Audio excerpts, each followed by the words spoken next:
So it's not new that Wall Street has been meddling in the real estate market, but should you sell your home to a corporation? My good buddy Ryan Street is here to discuss. What's up, brother? Hey, how you doing? Thanks for having me again. Good to see you. You know, we just saw this this week. Right. Open Door, which is a big company, is fined by the FTC for I think 62 million bucks. 62M. Now, what they were saying was that this company, Open Door, was meeting with home sellers and telling them you'll make more money by selling to us than you will by going on to the open market. And that's the reason that they got fined. They were misleading people. That's the term that was used, quoting, misleading. Correct. Misleading people into believing that they were going to have more profit, make more money by selling to them versus going to the open market, which is very counterintuitive and an obvious sales tactic. Now, Open Door officially did not say that they did anything wrong, but they also said, okay, we'll stop it. Yeah. So corporations are now involved in the Right. real estate market, and I'm just curious, have you had any experiences yourself, like with them or another company, another outfit? How does it work? Absolutely. So I had a client in Temecula, specifically Harveston. We were great friends. The Open Door thing was kind of really getting traction. He had a colleague that had gone through the process. And so he actually gave me a shot. He's like, hey man, list it, give you 10 days or 2 weeks, whatever, to sell it, and see if you can match it or even get close. We'd rather have, family in it than selling to Wall Street or whatever it is you think Open Door represents. We did it, shot it, did it like every other listing I've ever done. The highest offer we got was 10,000 over ask. It was listed at 600. We got offered 610. Open Door's offer, I believe at that time, was 647. That ultimately swelled after we pulled it, or after we had listed it. They popped their offer another 647 to 655, and best we couldn't get within 50K of that in the open market because of the if you've looked into them, kind of how they manipulate small communities and even larger markets to drive the prices up. And Do you think they're paying up for them on purpose? It's strategy.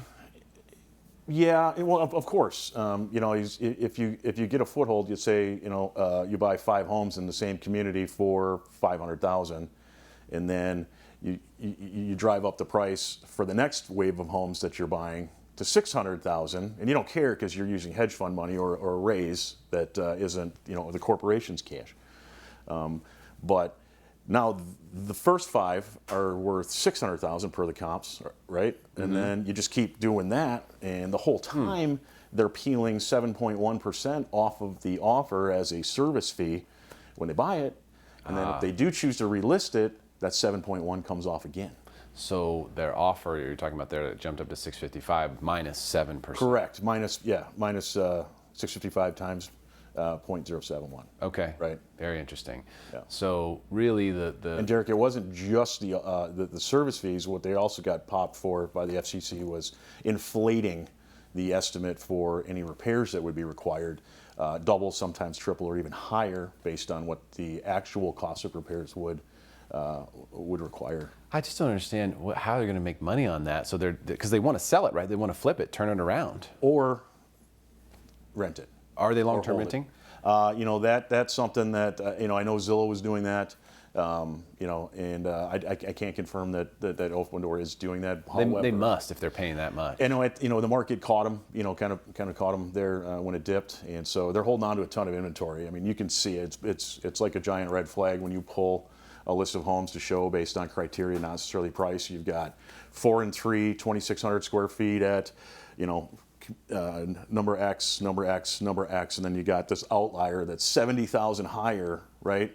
But it's been on the market for 123 days. It's like, oh, yep. Before I click on that and look at the showing instructions, I guarantee it's an Open Door listing or a Zillow listing. Very interesting. So if they're long-term renting those things, I mean, that would kind of fall into my greatest concern of just corporate home ownership. In corporations now, we've got 18% of all homes are owned by corporations. That's incredibly scary, and I share that concern with you as well. It's my opinion that Wall Street and/or corporations are by intent pushing the first-time home buying experience either completely out of touch or so high that, you know, consumers are going to have to skip that starter home, right, and wait until they're, you know, in their mid-30s, right, when you buy that step-up home, right, when you've already got kids. It's going to create an environment where we're minting lifelong renters by the hundreds, if not thousands, a day, you know, throughout the nation. And that's what they're doing, and it's not by choice necessarily, you know, just by circumstance. I mean, a lot of people imagine being, you know, and I bought my first home, I was 21. Imagine being 21 and buying a home, you know, I mean, or even 25. Right, our folks did it, you know. Of course, yeah, that was how it was done, you know, and now it's like, no, you're going to need to save for 10 years. You're going to have to make a lot of money. Yeah. And then you're going to have to hope that the market is still there for you. Sure. You know, when you get there. And that to me is the main reason for me pushing, you know, people long-term homeownership strategy. Look, I understand not everybody can buy a house today. I totally get that.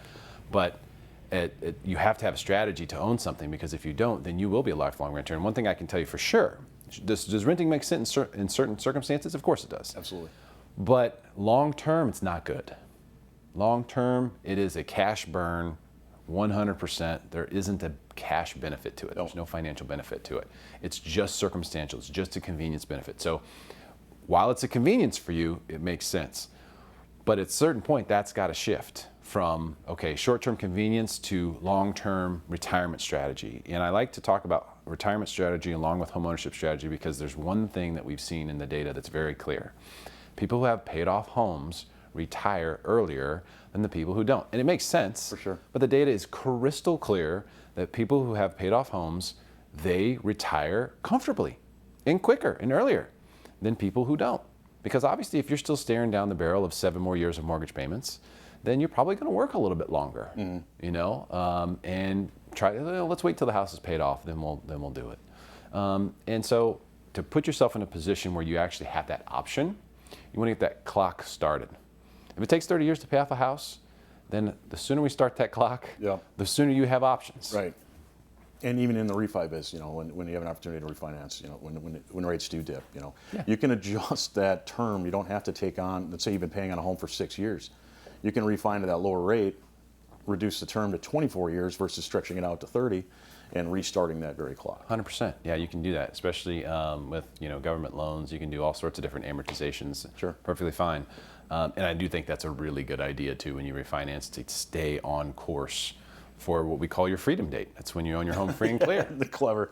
I mean, that's it, right? Comp nuke, freedom date. I love it. I mean, it's like, hey, this is the date. Like, now we own the house free and clear.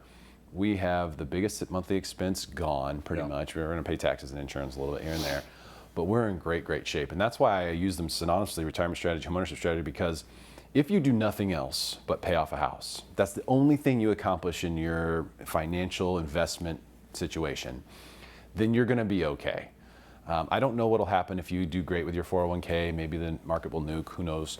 But if you have a paid off home you can live in, you're going to be okay. And I want you to be okay. That's the reason I'm promoting this, the reason why I suggest this for long-term strategy. If you own a house free and clear, you're going to be all right.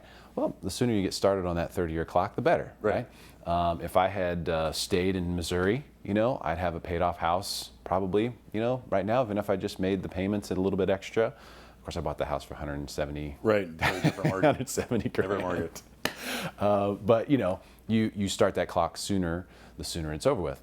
I watched this happen with both my mom and my dad.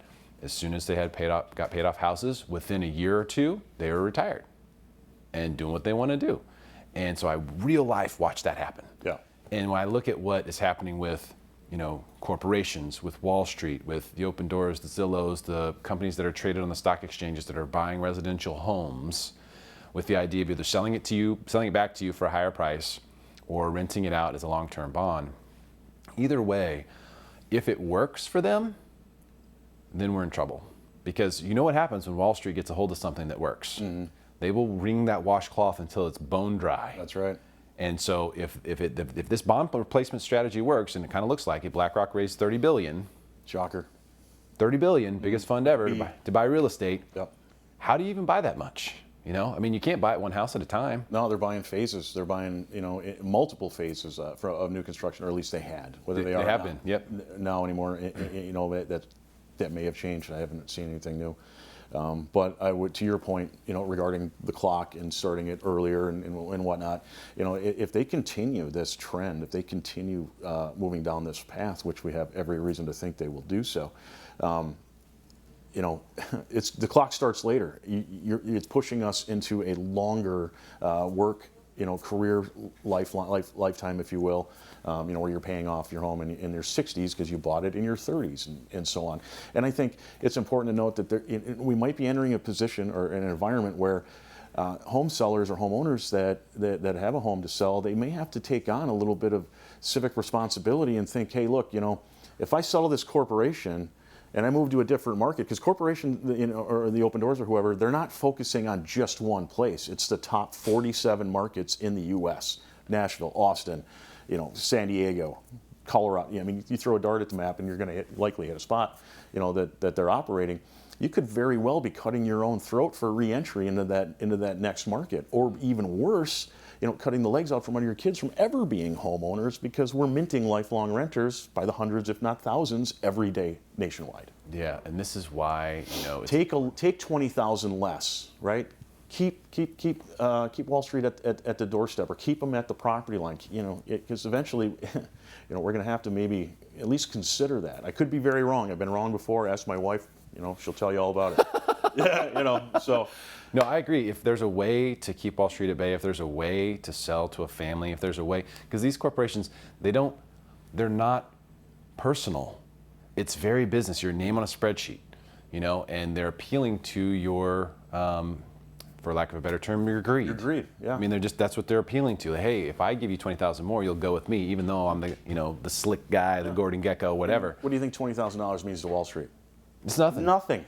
That's not even an expense account for one trader. No, it's nothing. When they're spending billions, it's nothing. But it's a big deal to the average American consumer. And they're buying the consumer. That's what they're doing. And so if there's a way we can stop that, if there's a way we can get you to reconsider, consider the options. Consider, hey, what's the difference between I sell it to these guys or I sell it to that family over there? Maybe I should sell to a military family, an active military family, or maybe I should sell to a first-time home buyer. Maybe I should do something to help pass on this opportunity that we've had in this great country. And maybe selling it to Wall Street, although it looks good on paper, isn't the right thing to do. Maybe it's not. And maybe it is. I could be wrong too. But maybe it's not, and maybe we should think a little bit harder about it. And the other thing we can touch on is, maybe that seller's last experience was 7, 12, 15 years ago or longer.